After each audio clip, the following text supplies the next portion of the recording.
अस्सलाम वालेकुम दोस्तों, कैसे हो? उम्मीद है कि सब खैरियत से होंगे। अल्लाह आप लोगों को ऐसे ही खुश रखे। चलिए आज की सच्ची कहानी की तरफ बढ़ते हैं। आज मैं आपको एक सच्ची कथा, एक सच्ची कहानी जो मराठी भाषा से ट्रांसलेशन की गई है और एक सच्ची कथा है। इसमें कुछ हिंदी के अल्फाज शब्दों का प्रयोग किया गया है, लेकिन आसानी से आपको समझ में आ जाएगा और जीवन के प्रति एक नया दृष्टिकोण आपको प्राप्त होगा, यानी जिंदगी का एक नया फलसफा आपको समझ में आएगा। इसलिए गौर से सुनना और पूरा सुनना। एक डॉक्टर साहब थे जो भिखारियों, फकीरों और भीख मांगने वालों के लिए सेवा भाव से काम किया करते थे। वो अपनी कथा, अपनी कहानी सुनाते हुए कहते हैं कि मैं हमेशा की तरह आज भी परिसर के बाहर बैठे भिखारियों की मुफ्त स्वास्थ्य की जांच में मसरूफ था, यानी मेडिकल उनका कर रहा था। फ्री में जांच और मुफ्त में मिलने वाली दवाइयों के लिए सभी भिखारी और फकीर बाहर कतार में भीड़ लगाए हुए खड़े थे। अचानक मेरा ध्यान एक बुजुर्ग, एक बाबा की तरफ गया जो करीबी एक पत्थर पर बैठे हुए थे। सीधी नाक, घुंघराले बाल, बारीक आंखें, जिस्म पर धब्बे थे लेकिन साफ सुथरे कपड़े।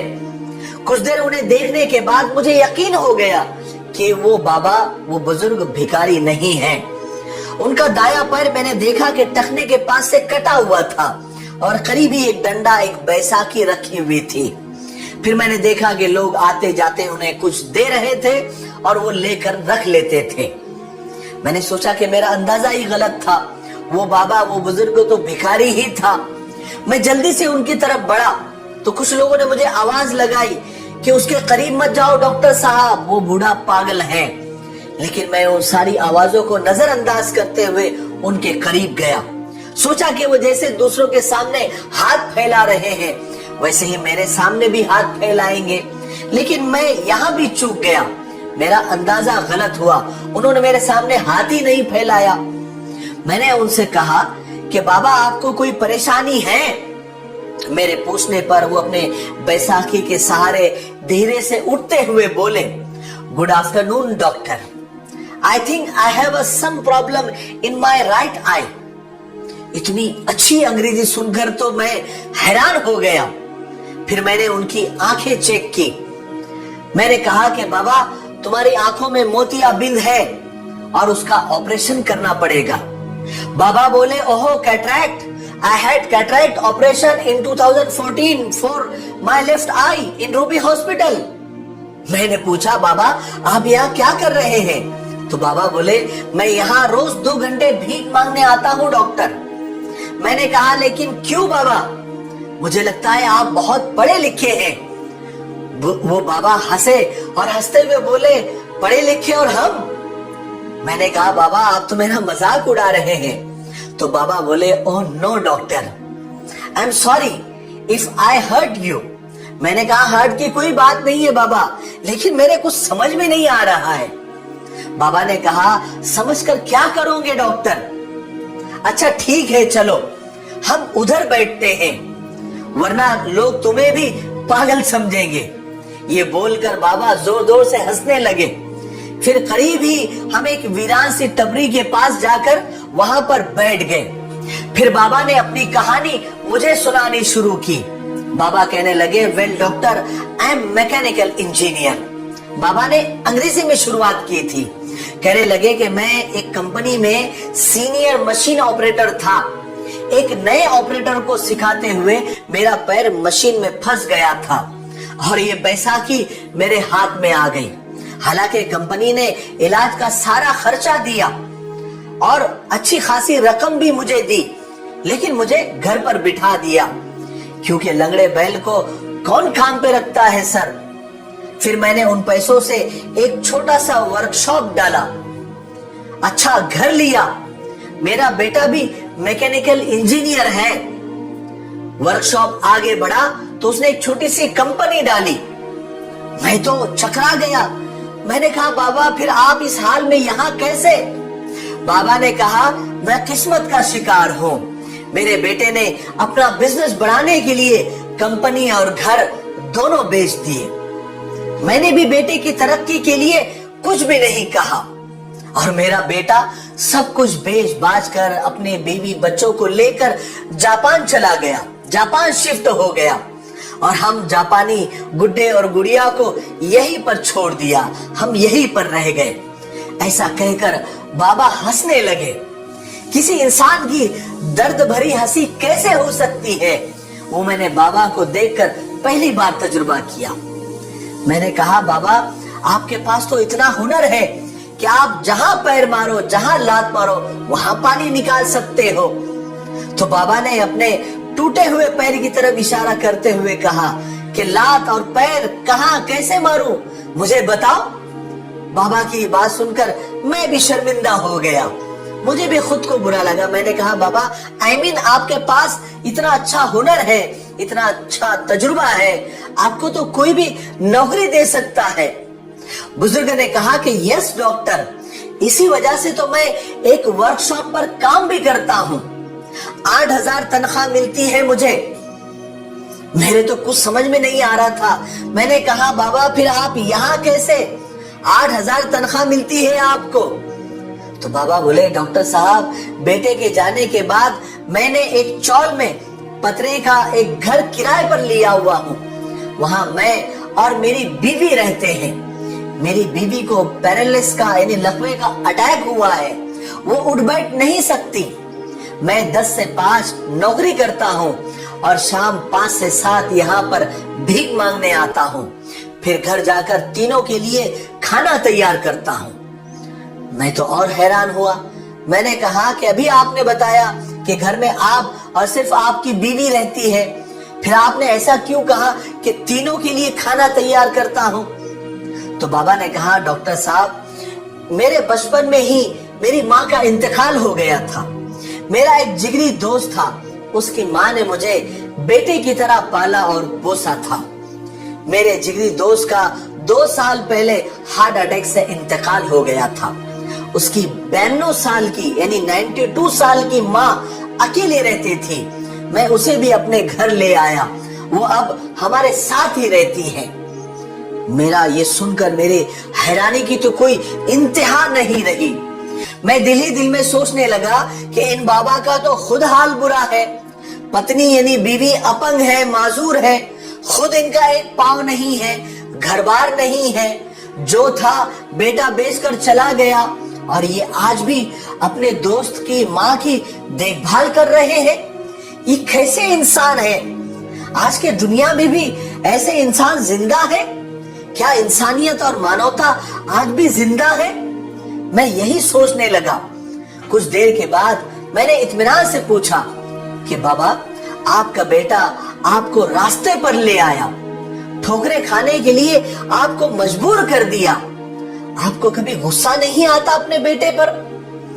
तो बाबा ने कहा, नो डॉक्टर, वो सब उसी के लिए मैंने कमाया था, जो उसी का था सो उसने ले लिया और चला गया, उसमें मेरे बेटे की गलती कहाँ है? मैंने कहा, बाबा ये लेने का कौन सा तरीका है कि सब कुछ ले लिया और आपको भीख मांगने पर रास्ते पर मजबूर कर दिया? ये तो लूट हुई ना। अब मुझे आपके यहाँ पर भीख मांगने का कारण और वजह समझ आ गई है। आपकी तनख्वाह 8,000 है और आप इन 8,000 में आप तीनों का गुजारा नहीं होता, इसलिए आप यहाँ पर आते हैं। बुजुर्ग ने कहा कि no, you are wrong doctor, मैं 8,000 में सब कुछ मैनेज कर लेता हूँ, लेकिन मेरे मित्र, मेरे दोस्त की जो माँ है ना, उनको डायबिटीज और ब्लड प्रेशर है और इन दोनों बीमारियों की दवाइयां चल रही है। बस 8,000 में ये दवाइयां मैनेज नहीं हो पाती। मैं 2 घंटे यहाँ बैठता हूँ, लेकिन भीख में पैसों के अलावा मैं कुछ भी स्वीकार और कबूल नहीं करता। वो मेडिकल स्टोर वाला है ना, मुझे 1 महीने की दवाइयां उधार दे देता है। यहाँ 2 घंटे में जो भी पैसे मुझे मिलते हैं मैं उसे मेडिकल स्टोर वाले को दे देता हूँ। मैं बिना पल के झपकाए उस बुजुर्ग इंसान को देखता रहा। मैंने बहुत कोशिश की अपने आंसुओं को रोकने की, लेकिन मैं रोक नहीं सका। मैंने भरे हुए गले से कहा कि बाबा किसी दूसरे की माँ के लिए आप यहाँ रोजाना भीख मांगने आते हैं? बाबा ने कहा दूसरे की? अरे उसने मेरे लिए बहुत कुछ किया है, अब मेरी बारी है। और मैंने उन दोनों से कह रखा है कि मुझे 5 से 7 एक बहुत अच्छा काम मिल गया है। मैंने कहा बाबा अगर उनको पता चल गया कि आप 5 से 7 यहाँ भीख मांगते हैं तो क्या सोचेंगे? बाबा ने कहा अरे कैसे पता चलेगा, वो दोनों बिस्तर पर है, मेरी मदद के बिना तो वो करवट भी ले नहीं सकते, यहाँ कहाँ आएगी पता करने के लिए। और फिर बाबा जोर जोर से हंसने लगे। बाबा की बात पर मुझे भी हंसी आई, लेकिन मैंने कंट्रोल की और रोक ली। मैंने कहा बाबा अगर मैं आपकी माँ जी के लिए दवाइयाँ दूं तो ठीक रहेगा, आपको भीख मांगना नहीं पड़ेगा। तो बाबा बोले कि डॉक्टर साहब आप भिखारियों के लिए काम करते हैं, उनकी मदद करते हैं, माँ जी के लिए आप दवाइयाँ देंगे तो माँ जी भी भिखारी कहलाएंगी। मैं अभी समर्थ हूँ, मजबूत हूँ, उनका बेटा हूँ, मुझे कोई भिखारी कहे तो चलेगा, लेकिन कोई माँ जी को भिखारी कहे ये मुझे मंजूर नहीं। ये कहते हुए बाबा उठे और उठते हुए कहने लगे ओके डॉक्टर अब मैं चलता हूँ, घर पहुंचकर मुझे सबके लिए खाना भी बनाना है। मैंने बाबा से निवेदन किया कि बाबा भिखारियों का डॉक्टर समझकर नहीं, अपना बेटा समझकर अपनी दादी के लिए मेरी दवाइयाँ स्वीकार कर लो, कबूल कर लो। बाबा ने फौरन मेरा हाथ छोड़ दिया और हाथ छुड़ाकर बोले कि अब इस रिश्ते में मुझे मत बांधो प्लीज, एक गया है हमें छोड़कर, आज तुम भी ख्वाब दिखाकर तुम भी छोड़कर चले गए तो फिर हमारा क्या होगा। अब सहन करने की और बर्दाश्त करने की ताकत मुझ में नहीं है। ऐसा कहकर बाबा ने अपनी बैसाखी संभाली और जाने लगे, और जाते हुए अपना एक हाथ मेरे सर पर रखा और भर्राई हुई आवाज में मुझसे कहा कि अपना ख्याल रखना। शब्दों से तो, अल्फाजों से तो उन्होंने अपना बेटा बनाने से इनकार कर दिया था, लेकिन उनके सर पर रखे हाथों की गर्मी ने मुझे बता दिया था कि उन्होंने इस रिश्ते को स्वीकार और कबूल कर लिया था।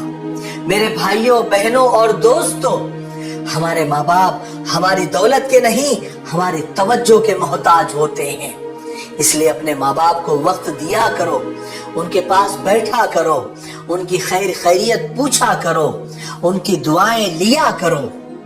90% लोग अपने माँ बाप की दुआएं नहीं लेते, लेकिन हर पीर फकीर से दुआएं करवाते फिरते हैं।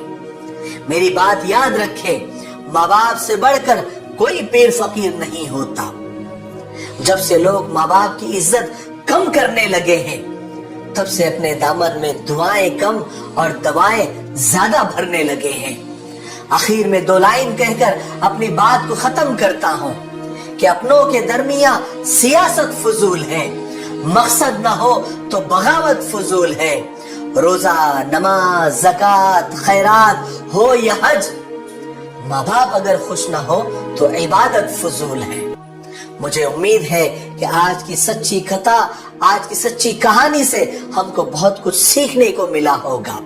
अगर आपको ये वीडियो अच्छा लगता है तो इसे ज्यादा से ज्यादा शेयर करें, लाइक करें और अच्छे अच्छे कमेंट करके हमारे हौसले को बढ़ाते रहें। और मेरे लिए, पूरी उम्मत के लिए और पूरी इंसानियत के लिए खैर और भलाई की दुआ करते रहें। अस्सलामु अलैकुम व रहमतुल्लाहि व बरकातुहू। और दूसरी बात, कल जो मैंने इस किताब के बारे में आपको बताया था, रौज़तुल अत्फाल, अल्हम्दुलिल्लाह आप लोगों ने काफी अच्छा रिस्पांस दिया, बहुत सारे लोगों ने इसको खरीदा और आज हम उनको कुरियर भी करने वाले हैं।